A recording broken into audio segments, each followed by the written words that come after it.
Hi guys, it's Kara. Thanks so much for joining me for today's video. I wanted to talk a little bit about how I'm doing on the 100-day project. I told you guys about this, a few videos back, I think, and I had said that I wanted to try and do kind of a little sketch watercolor type thing every day, and I was going to focus kind of on the theme of doors. And I have been actively participating in the project pretty much every day. I might have missed one or two, but I've pretty much done something every day since it started, which I believe was April 2nd. Now, I haven't completed a full picture every single day, but I've worked on a little picture every single day. And I thought I'd just show you where I was at. Now, I have shown a couple of these on Instagram, so if you follow me there, I'm also AK Caribou, you will have seen the first couple of these. And then I decided I would show most of them in videos. So that's what I thought I'd do periodically. I do want to kind of stress that I am very much an amateur in both sketching and watercolor. And my intention is never to really make like realistic sketches or pictures. I'm looking at trying to develop an illustration or an illustrative type style. So that's where I'm coming from. So this is the first one that I did. And I guess I should also mention that I'm getting the inspiration for all of these pictures on Pinterest.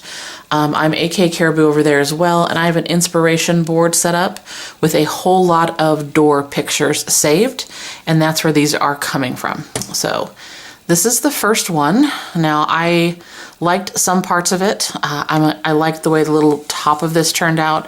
I liked the kind of shading that I did on the edges of the building and things like that.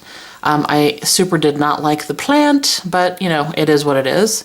Overall, I was happy with this for a first attempt, and this was on day 1. Day 2, I had a completely different experience. This is the one I made then. I don't really like anything about it. It was actually a really cool looking door, and I don't think I did it justice at all. But I'm just taking it all as a learning experience of trying to enjoy the process, and I'm trying to use it as a way to not only improve my skills, but just kind of get a better understanding about watercolor. Here's another one. This one is also one I'm not super fond of, but I do like how I kind of darkened again the edge. And in the picture, the wall is kind of like a stucco wall, and it's a little bit cracked and old, and you can kind of see I managed to make a little bit of that effect with the help of not only the watercolor, but the ballpoint pen that I was using. And this was done on day 3 and 4. Then I did this one, which I actually kind of like. The background was all kind of rocks of different shapes and sizes, and I think it kind of turned out pretty neat. This was a combination again of watercolor and ballpoint pen. I really, really liked it. And this was made on day 5 and 6. And then about this point, I noticed that I had a lot of blue, so I decided to change it up a little bit.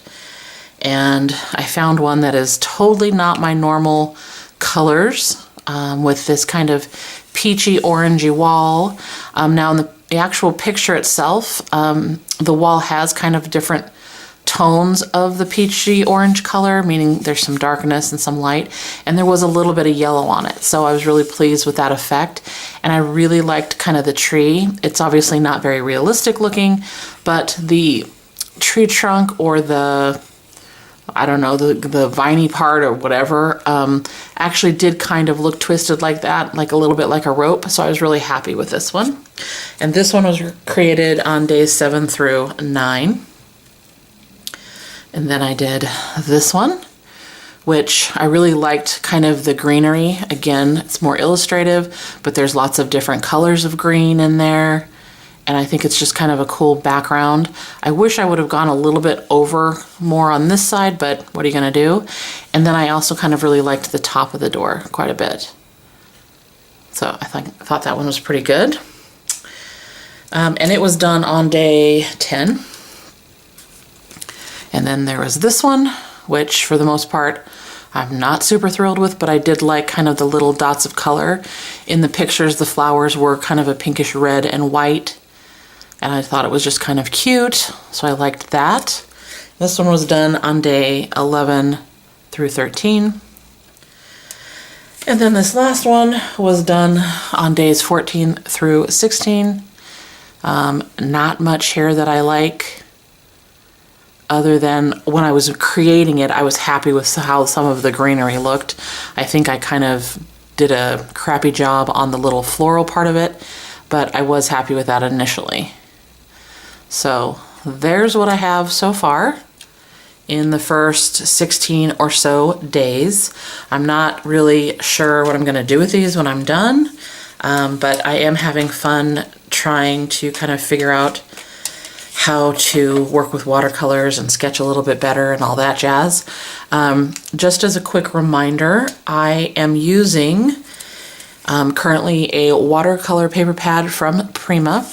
This is an unopened one. It is 2 inches by 3.5. That's what I've been using. Just for comparison's sake, here's the one I've been using, and here's a brand new one. So you can see I've used quite a bit of it.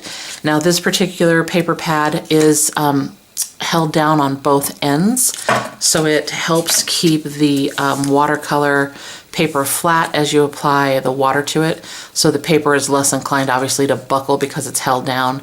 And then once it's dry, you remove it from the paper pad for the individual pictures. And I've been liking that quite a bit. I've also been using my pocket palette with all the wonderful watercolors in it, and I'm going to do a separate kind of follow-up review on it, so I'm not going to get into great detail, but I will show you the colors that I have in it right now. They are a combination of the Daniel Smith watercolors that came with the palette, the particular one that I bought, and then additionally I added some 31 Purple Fish watercolors, and if you can kind of see, some of them have a shimmer to them, like this row right here, this one, that kind of thing. Those are definitely from 31 Purple Fish. Now, I don't know all of the names of those colors because I kind of, for the most part, bought kind of a little grab bag mix of them, but they are really pretty. And if you're interested in the Daniel Smith colors that came with this palette, I think I went over those in the original video a few videos back when I showed you the palette once I got it. Now, as a last little kind of thing that I wanted to mention, I am contemplating switching from these paper pads into a small watercolor journal that I just got. Sometimes when I'm getting the paint on here and I'm working with it, I'm having a problem with the way the paper is reacting, but I'm not 100% sure. So I had ordered this really cute little journal from an Etsy seller, Lake Michigan Book Press, which I will link down below. And I've actually purchased a journal from them before and would have used that, but I cannot for the life of me figure out what I did with it. So I went ahead and bought another one, and I just found this one with the kind of embossed paper and the really pretty floral pattern to be really cute, so I bought it. And then when I was selecting the paper to go inside of it, I selected some Arches watercolor paper, which, you know, I can't be sure of, but I'm guessing is a better quality than the Prima paper, and that's not anything against the Prima paper. There's nothing horribly wrong with it, but I just want to see if the watercolor reacts differently on this paper and if I get a different effect, if I'm able to figure things out a little easier. So that's why I'm tempted to switch into this one. I haven't made up my mind, so you guys give me a shout out down below and let me know what you think I should do, if I should keep going on this, if I could switch over. Obviously it's only day, what is it? Day 16 or 17 as I film this. So I have plenty of days left in this project, and I could switch over if I wanted to. So I'm just trying to decide what to do. If you have any questions for me, let me know. Like I said, I will put a link down below for this little guy. I will also link the pocket palette down below and 31 Purple Fish in case you're curious about checking either of them out. And again, if you have any questions, please let me know. Let me know also what you think about whether or not I should switch to this or stick with this paper. I'm curious. And I think that's it, guys. Thanks so much for watching, and I hope you're having a fabulous day wherever you're at. Bye, everybody.